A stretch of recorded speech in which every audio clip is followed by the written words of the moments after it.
Hello മക്കളെ, class 10 CBSE board exam നമുക്ക് നടക്കാൻ വേണ്ടി പോകുന്ന മാസം ഫെബ്രുവരി മാസം 2027 ഒരുപാട് സമയം ബാക്കിയുണ്ട് പഠിക്കാൻ വേണ്ടി എല്ലാം തന്നെ.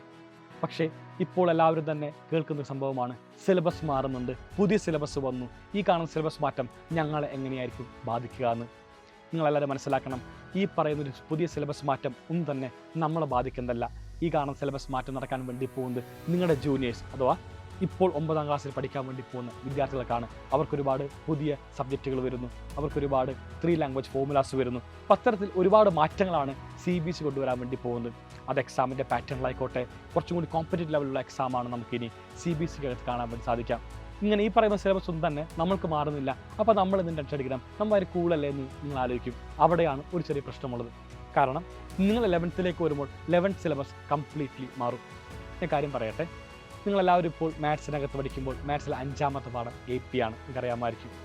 ഈ കാണുന്ന AP ഭാവിയിൽ എല്ലാവരും പഠിക്കാൻ വേണ്ടി പോകുന്നത് 9th ക്ലാസ്സിലാണ്. 9th ഇനിയുള്ള എല്ലാ വർഷവും AP പഠിക്കുക.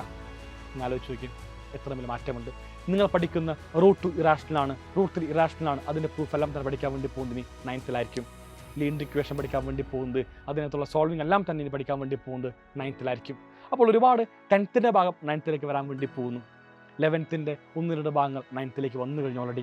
അപ്പോൾ നിങ്ങൾ 11th എത്തുമ്പോൾ ഒരുപാട് മാറ്റം നമുക്ക് അവിടെ കാണാൻ വേണ്ടി സാധിക്കുന്നതായിരിക്കും. സോ ഇത്രമേൽ മാറ്റങ്ങളെല്ലാം തന്നെ ഉണ്ടാകുമ്പോൾ നിങ്ങൾ മനസ്സിലാക്കേണ്ട കാര്യമുണ്ട്, നമ്മളുടെ സിലബസ് ഒന്നും തന്നെ മാറിയില്ലെങ്കിലും നമ്മുടെ എക്സാം പാറ്റേൺ ആകെ തന്നെ മാറിക്കൊണ്ട് എക്സാം ഏറ്റവും ഗംഭീരമായ ഡിഫിക്കൽട്ടിലേക്ക് വരാനുള്ള സാധ്യത നമ്മൾ ഒരിക്കലും തള്ളിക്കളയാൻ വേണ്ടി സാധിക്കില്ല. കാരണം 11th വരുമ്പോൾ നമ്മുടെ എക്സാം ഡിഫിക്കൽട്ടായിരിക്കും, 12th എക്സാം ഡിഫിക്കൽട്ട്. സോ നിങ്ങളുടെ ആ ഒരു ട്രാൻസിഷൻ പീരീഡ് ഗംഭീരമാക്കാൻ വേണ്ടി 10th എക്സാം നമുക്ക് വേണമെങ്കിൽ ഡിഫിക്കൽട്ടാക്കാം. ഇങ്ങനെയാണ് പുതിയ സിലബസ് മാറ്റം നമ്മൾ എഫക്റ്റ് ചെയ്യാൻ വേണ്ടി പോകുന്നത്. സോ എല്ലാ മക്കളും ഏറ്റവും ഗംഭീരമായിട്ട് ആദ്യമേ തന്നെ പഠിക്കാൻ വേണ്ടി തീരുമാനിക്കുക. എക്സാം എത്ര ഡിഫിക്കൽട്ടാണെങ്കിലും വളരെ സുഖമായിട്ട് ക്രാക്ക് ചെയ്യാൻ സാധിക്കും. ഇപ്പോൾ 2026 കഴിഞ്ഞ 10th CBSE ബോർഡ് എക്സാം എല്ലാവരും പറഞ്ഞു മാത്സ് ഡിഫിക്കൽട്ട് ആയിരുന്നു എന്ന്. പക്ഷേ സൈലന്റ് ക്ലാസ് കണ്ട ഒരു കുട്ടി പോലും പറഞ്ഞില്ല മാത്സ് എക്സാം ഡിഫിക്കൽട്ട് ആണെന്ന്. കാരണം വേറെ ഒന്നുമല്ല, സൈലത്തിനകത്ത് പഠിപ്പിച്ച ക്വസ്റ്റ്യൻസ് ആയിരുന്നു ക്ലാസ് 10 CBSE ബോർഡ് എക്സാമിന് ഉണ്ടായിരുന്നത്. സൈലന്റ് ഗൈഡിനകത്ത് ഉണ്ടായിരുന്ന ക്വസ്റ്റ്യൻസ് ആയിരുന്നു ക്ലാസ് 10 CBSE ബോർഡ് എക്സാമിന് ഉണ്ടായിരുന്നത്. സോ ഇത്തരത്തിലുള്ള ഗൈഡുകളും ഇത്തരത്തിലുള്ള ക്ലാസ്സുകളും കണ്ടുപിടിക്കുന്ന ഏതൊരു വിദ്യാർത്ഥിക്കും എക്സാം എത്ര ഡിഫിക്കൽട്ട് ആണെങ്കിലും വളരെ ഈസി ആയിട്ട് ക്രാക്ക് ചെയ്യാൻ വേണ്ടി സാധിക്കും. നമ്മുടെ സൈലത്തിൻ്റെ ഓൺലൈൻ ട്യൂഷൻ ബാച്ചിൻ്റെ പേരാണ് അസ്ത്ര ബാച്ച്.